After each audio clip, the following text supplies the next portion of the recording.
ಹೋಗ್ಲಿ ಬಿಡಿಯಪ್ಪ, ಕಲ್ತ್ಕೋತಾನೆ ಹೇಗೋ ಮುಂದೆ. ಅಮ್ಮನ ಯಾಕೆ ಬೈತೀರಾ ಬಿಡಿಯಪ್ಪ. ನನಗೂ ಏನು ಬೈಬೇಕು ಅಂತ ಆಸೆನೇ ಹೇಳೋ ಗೌರಿ. ಅವ್ನ ಜೀವನ ಹೇಗೆ ಮಾಡ್ತಾನೆ, ಹೀಗೆ ಬಿಟ್ಬಿಟ್ರೆ ಅವ್ರ ಇವ್ರ ಜೊತೆ ಸೇರಿಕೊಂಡು ಊರೂರು ಸುತ್ತಕೊಂಡು ನಿಂತ್ಬಿಡ್ತಾನೆ. ನಾಳೆ ದಿನ ಅವನಿಗೇನೆ ಕಷ್ಟ ಆಗೋದು. ಆಮೇಲೆ ನಮ್ಮನ್ನ ಬುದ್ಧಿ ಹೇಳಲಿಲ್ಲ ಅಂತಾನೆ. ಸ್ವಲ್ಪ ಇವಾಗಲೇ ತಿದ್ದಿ ಅವನ್ನ ಸರಿಯಾಗಿ ಬುದ್ಧಿ ಕಲಿಸ್ಬೇಕು. ಸರಿಯಪ್ಪ, ಹಾಲಾಕ್ಬಿಟ್ಟು ಬಂದ್ರಾ? ಹ್ಞೂ ಗೌರಿ, ನಾನು ಹೋಗೋಕ್ಕೂ ಟ್ರಕ್ ಬರೋಕ್ಕೂ ಸರಿ ಆಯಿತು.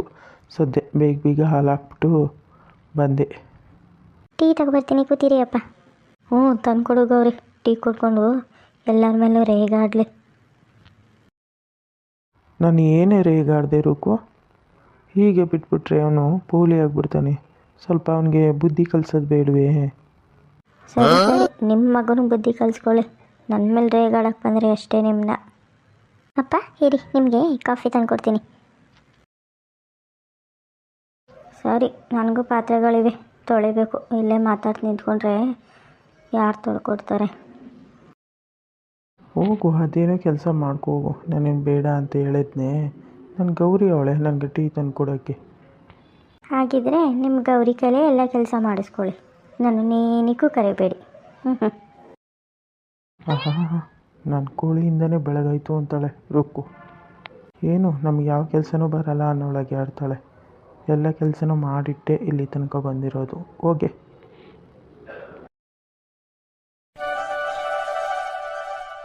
ಎಲ್ಲಿ ಇಷ್ಟೊತ್ತಾದರೂ ನಮ್ಮ ಮಾದನ ಬರಲೇ ಇಲ್ಲ. ಪೇಟೆಗೆ ಹೋಗ್ಬೇಕು ಅಂತ ಹೇಳಿದೆ, ಮರ್ತ್ಕಿರ್ತು ಬಿಟ್ರೆ ಏನೋ.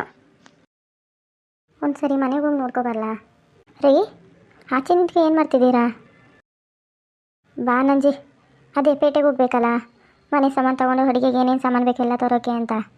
ಮಾದನನ್ಗೆ ಹೇಳಿದೆ, ಇವತ್ತು ಬರ್ತೀನಿ ಅಂತ ಹೇಳಿದವರು, ಇನ್ನೂ ಬಂದೇ ಇಲ್ಲ. ಅದಕ್ಕೆ ಮರ್ತಿದ್ದಾರೆ ಏನು ಅಂತ ನೋಡ್ತಾ ಇದ್ದೇನೆ. ಮರ್ತ್ಗಿರ್ತ್ಬಿಟ್ಟು ಮನೇಲಿದ್ರ ಹೋಗಿ ಒಂದು ಸರಿ ಮನೇಲಿ ನೋಡ್ಕೊ ಬಂದುಬಿಡ್ಲಾ? ಓಹ್ ಹೌದಲ್ವಾ, ರಾತ್ರಿನೂ ಕರ್ಕೊಟ್ಟೋಗಿ ಜೊತೆಗೆ 3 ಜನ ಹೋಗಿ ತಗೊಬಂದ್ಬಿಡಿ. ಆಮೇಲೆ ಅಡುಗೆ ಭಟ್ರು ನಿಮಗೆ ಏನೋ ಚೀಟಿ ಬರ್ಕೊಟ್ಟಿದ್ರಂತೆಲ್ಲ, ಏನೇನು ಸಾಮಾನು ಬೇಕು ಅಂತ, ಅದನ್ನು ಮರಿಲ್ದೆ ಜೇಬ್ಗೆ ಹಾಕೊಳ್ಳಿ. ಅಲ್ಲಿ ಹೋಗಿ ಪೇಟೆಯಲ್ಲಿ ಮರ್ತ್ಗಿರ್ತ್ಬಿಟ್ರೆ ಮತ್ತು ಮನೆಗೆ ಬರೋಕ್ಕಾಗುತ್ತೆ.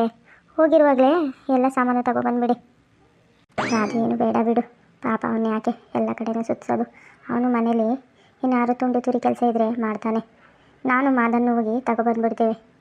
ಅವನ ಸ್ನೇಹಿತ ರವಿ ಇದ್ದಾನಲ್ಲ, ಅವನು ಆಟೋಗೆ ಹೇಳಿದ್ದಾನಂತೆ, ಅವನು ಬಂದುಬಿಡ್ತಾನೆ. ಏನೇನು ಎಲ್ಲ ಸಾಮಾನು ತಗೊಂಡು ಆಟೋಗೆ ಹಾಕೋ ಬಂದುಬಿಡ್ತೇವೆ. ಏನು ಸಾಮಾನು ತರೋದಕ್ಕೆ ಎಲ್ಲ. ಅಡುಗೆ ಭಟ್ಟ ಅಡುಗೆ ಮಾಡೋಕ್ಕೆ ಏನೇನು ಬೇಕೋ ಎಲ್ಲ ಸಾಮಾನು ಚೀಟಿಲಿ ಬರ್ಕೊಟ್ಟಿದ್ದಾನೆ. ರವಿ ಬರ್ತಾನಲ್ಲ ಹೇಗಿದ್ರು, ಅವನ ಹತ್ರ ಓದಿಸ್ಬಿಟ್ಟು ಎಲ್ಲ ಸಾಮಾನು ತೊಗೊಬರ್ತೀನಿ ಬಿಡು. ಏನಾದರೂ ಮರ್ತ್ಕಿರ್ತು ಹೋದರೆ ಇಲ್ಲೇ ಅಂಗಡಿಲಿ ತಗೊಂಡ್ರೆ ಆಯಿತು. ಆಯಿತು ಬಿಡಿ, ನಿಮ್ಗೆ ಹೇಗೆ ಅನುಕೂಲ ಆಗುತ್ತೋ ಹಾಗೆ ಮಾಡಿ. ಆದರೆ ಯಾವ ಸಾಮಾನು ಮರ್ತ್ಕೊಬಂದ್ಬಿಡಬೇಡಿ, ಎಲ್ಲನೂ ತಗೊಬನ್ನಿ. ಇಲ್ಲಿ ಅಂಗಡಿಲಿ ಸಿಗುತ್ತೆ ಅಂದರೆ ಕಷ್ಟ, ಒಂದು ಸಿಗುತ್ತೆ ಒಂದು ಸಿಗಲ್ಲ, ಆಮೇಲೆ ಪೇಟೆಗೆ ಹೋಗಬೇಕಾಗುತ್ತೆ. ಮಾದಣ್ಣನೇ ಇನ್ನೂ ಯಾಕೋ ಬಂದಿಲ್ವಲ್ಲ? ಅವ್ರೇನಾದರೂ ಮರ್ತ್ಬಿಟ್ಟು ಮನೇಲಿ ಕೂತಿದ್ದಾರೋ, ಇಲ್ಲ ಹೊಲ್ಗಳ ಕಡೆ ಹುಟ್ಟೋದ್ರೆ ಕಷ್ಟ. ಹೋಗಿ ಒಂದು ಸರಿ ನೋಡ್ಕೊಬಂದ್ಬಿಡ್ತೇನೆ. ನೀವೇನು ಹೋಗ್ತೀರಾ? ಅಲ್ಲಿ ತನಕ ನಡ್ಕೊಂಡು ನಮ್ಮ ರಾಜು ಕಳಿಸೋಣ ಇರಿ, ಅವನಾದರೆ ಬೇಗ ಹೇಳ್ಬಿಟ್ಟು ಬಂದುಬಿಡ್ತಾನೆ. ಸರಿ, ಇವಾಗ ರಾಜು ಎಲ್ಲೋದ? ಇದ್ದರೆ ಮಾದಣ್ಣನ ಕರ್ಕೋವರೆಗೆ ಕಳಿಸು. ರಾಜು ಮನೇಲಿದ್ದಾನೆ, ಕಳಿಸ್ತೇನೆ ಇರಿ. ರಾಜು, ನಿಮ್ಮಪ್ಪ ಕರಿತಿದ್ದಾರೆ ನೋಡಪ್ಪ. ಓಹ್, ಮಾದಣ್ಣನೇ ಬಂದುಬಿಟ್ರು ಸದ್ಯ. ಸಿದ್ಧ ಹೊರಡನ್ವಾ? ಬನ್ನಿ ಅಣ್ಣ, ಪೇಟೆಗೆ ಹೋಗಿದ್ದು ಬಂದ್ಬಿಡೋಣ ಎಲ್ಲ ಸಾಮಾನು ತಗೊಂಡು. ಇಷ್ಟೋ ತನಕ ನಿಮಗೋಸ್ಕರನೇ ಕಾಯ್ತಾ ಇದ್ದೆ.